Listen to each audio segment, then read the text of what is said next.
Hello viewers, here we are going to learn one of the writing skills, a speech. How to draft a speech. There are various types of writing skills. Speech is one such form of communication that expresses person's ideas or thoughts on any given topic. Speech may be a formal address or it may be a public discourse. Let's see what is a format of a speech. Speech is divided into three parts. First, introduction. Second, main body. Third, conclusion. Introduction and conclusion should be very short. Explanation of thoughts and ideas should be covered in detail in the main body of a speech. Let's see what should be in introduction. First, you have to greet the audience, then introduce yourself and introduce the topic through impressive language. Here is one example. Respected principal, teachers and my dear friends. I am ABC, studying in Standard 12. I am delighted to have this golden opportunity of expressing my views on. Here you have to write the name of your topic.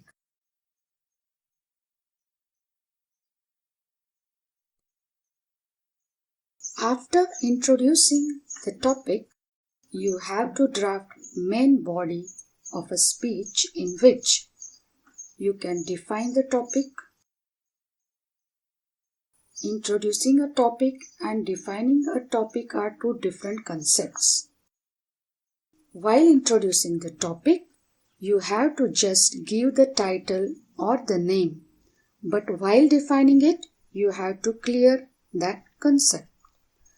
After that, to explain the ideas or thoughts, you can give reasons or causes or effects wherever necessary. Apart from that, give some examples of facts or the examples based on current situations or maybe from past. During explanation, use some questions like rhetorical questions just to arouse interest of the audience. Explain your topic in detail. It means if you want to explain few concepts or ideas, take a help of quotations or poetical lines or great thoughts. This will add a style to your writing. In this way, you can draft a speech. After detailed explanation, your topic, you should conclude the topic. It should not be lengthy. You have to conclude in short. Just appeal the audience about a desirable change that you want, and for this you can use some impressive language. Apart from this, let's see what you should add in the main body of the speech. So here are few more points that you should add in your main body, or you can use these points in your main body of a speech. First, your language should be interactive, otherwise your speech will become monotonous. You can use direct language. It means sometimes in your speech you can start sentences with verbs. For example, wake up before it's too late. You can use rhetorical questions to raise interest of the audience. You can use polite language as well as emotive language which build the emotions of the audience. Let's take an example. You can use some humorous ideas or create pathos or add some serious issues.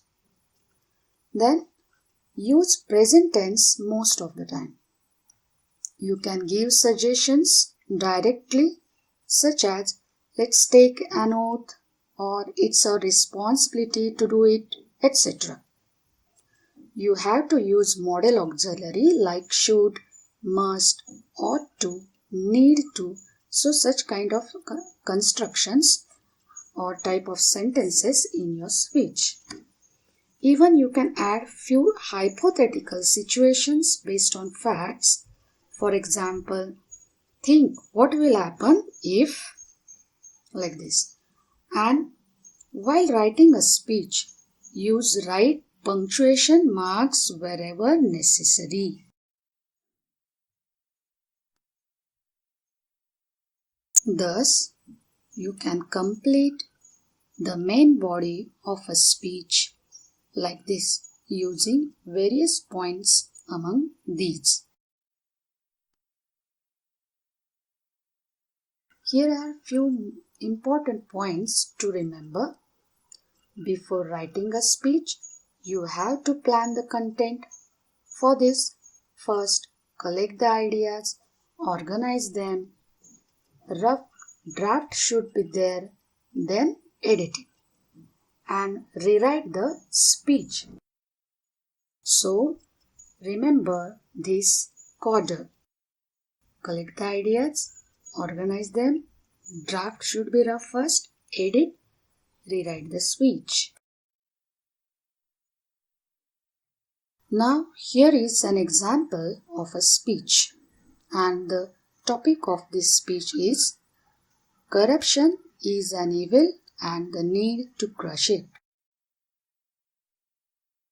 Let's begin. Respected principal, worthy teachers and my dear friends, today I am going to express my views on the topic corruption is an evil and the need to crush it. So, this is our first part, which is called an introduction of a speech. After that, what is corruption? It is basically the act of bribery and fraud for indulging in unfair practices to fulfill personal motives. The evil is present in the society since time immemorial. This evil has gone into each sector and has become a common practice. In this paragraph, we have defined the topic in detail. Now, we will explain the topic with giving causes, effects, and due current examples. So here it is. What could be the causes for indulging in corruption? So this can be a rhetorical question too. These could be lust for power, money, property, and prestige. It is a ladder of success through which people reach the top using undue favors and means and disregarding the regulations and norms. Corruption is rampant in many forms like nepotism, dereliction of duty, wastage of public property, getting admissions. Corruption is eating into the rights of common man and is harming our image. CWG, Adarsh Society, chit fund scams, all these have been a result of utmost corruption and eaten the money and rights of the public. In this paragraph, we have added a rhetorical question as well as current examples,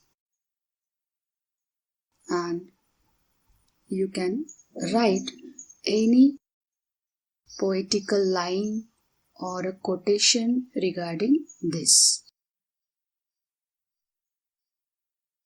Again, being the youth of the society, we should act fast to make our nation corruption free. The movement led by Anna Hazare for Jan Lokpal Bill is one of the biggest movements against corruption in the nation's history. In this paragraph, we have given direct suggestions using model auxiliary should. In the concluding part, we can appeal the audience like this. Corruption starts from the bottom and reaches the top. Thus, it needs to be curbed at the ground level. There should be a monitoring committee with excellent vigilance to keep a check on corrupt officials and activities. There should be strict penalty and punishment for corrupt people. We need to make more and more people aware and help them to raise their voice and curb corruption. And at the end, you can thank the audience saying just thank you.